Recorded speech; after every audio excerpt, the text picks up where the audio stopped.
15 फरवरी 2026 ये तारीख क्रिकेट के इतिहास में एक सुनहरे पन्ने की तरह दर्ज हो गई है। कोलंबो का आर प्रेमदासा स्टेडियम सिर्फ एक खेल का मैदान नहीं, बल्कि भावनाओं का एक ऐसा समंदर बन गया था जहां करोड़ों भारतीयों की धड़कनें एक साथ धड़क रही थीं। भारत और पाकिस्तान के बीच टी20 वर्ल्ड कप का ये मुकाबला केवल रनों और विकेटों का खेल नहीं था। ये जुनून, गौरव और अटूट विश्वास की एक महागाथा थी। एक ऐसी शाम जहां वक्त थम गया था।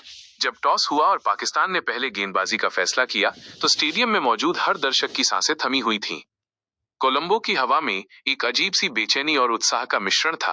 मैच की शुरुआत भारत के लिए किसी सदमे से कम नहीं थी। अभिषेक शर्मा बिना खाता खोले पवेलियन लौट गए। उस पल पूरे भारत में सन्नाटा पसर गया था। लेकिन किसे पता था कि यह सन्नाटा एक आने वाले तूफान की आहट है। ईशान किशन, एक निडर योद्धा का उदय। जैसे ही ईशान किशन ने क्रीज पर कदम रखा, उन्होंने अपनी आंखों में एक चमक और इरादों में फौलाद पाल रखा था। उन्होंने पाकिस्तानी गेंदबाजों की बखिया उधेड़ना शुरू किया। उनकी 40 गेंदों में 77 रनों की पारी मात्र एक बल्लेबाजी नहीं थी, बल्कि पाकिस्तान के आत्मविश्वास पर किया गया एक प्रहार था। जब वे छक्के जड़ रहे थे, तो ऐसा लग रहा था जैसे हर गेंद के साथ करोड़ों भारतीयों की दुआएं बाउंड्री के पार जा रही हैं। ईशान ने दिखा दिया कि जब देश का मान दांव पर हो, तो युवा कंधों पर कितनी जिम्मेदारी आ जाती है। तिलक वर्मा, कप्तान सूर्य कुमार यादव और अंत में रिंकू सिंह के छोटे मगर महत्वपूर्ण योगदान ने भारत को 175/7 के सम्मानजनक स्कोर तक पहुंचाया। गेंदबाजी नहीं, ये एक जज्बा था।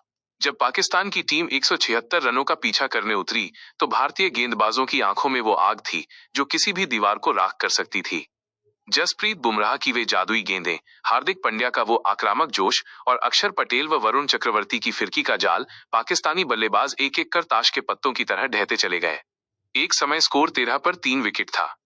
उस समय मैदान का शोर 7वें आसमान पर था।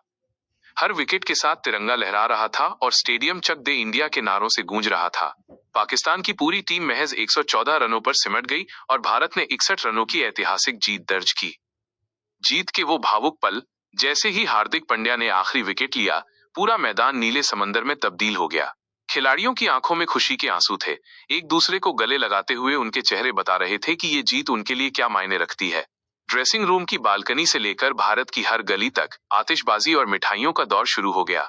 इस जीत ने भारत को न केवल सुपर 8 पे पहुंचाया, बल्कि वर्ल्ड कप के इतिहास में पाकिस्तान पर 8-1 की बढ़त भी दिला दी। ये जीत उन करोड़ों फैंस के नाम थी जो कामकाज छोड़कर टीवी के सामने बैठे थे। उन बुजुर्गों के नाम थी जो जीत के लिए मन्नतें मांग रहे थे, और उन बच्चों के नाम थी जो अपने नायकों को जीतते देख सपने बुन रहे थे। नाम भारत का स्कोर 175/7 20 ओवर। प्रमुख बल्लेबाज ईशान किशन 77 रन 40 गेंद।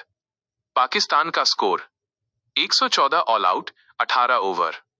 प्रमुख गेंदबाज बुमराह 2/17, हार्दिक 2/16, अक्षर 2/29। नतीजा, भारत 61 रनों से जीता। ये रात सिर्फ एक जीत की रात नहीं थी, ये भारतीय क्रिकेट के उस प्रभुत्व की रात थी जिसे दुनिया आने वाले कई सालों तक याद रखेगी। भारत ने साबित कर दिया कि मैदान चाहे कोई भी हो, जब बात तिरंगे की शान की आती है तो टीम इंडिया अजेय बन जाती है। क्या आप चाहते हैं कि मैं इस मैच के किसी विशेष खिलाड़ी के प्रदर्शन या सुपर 8 के समीकरणों के बारे में और विस्तार से बताऊं?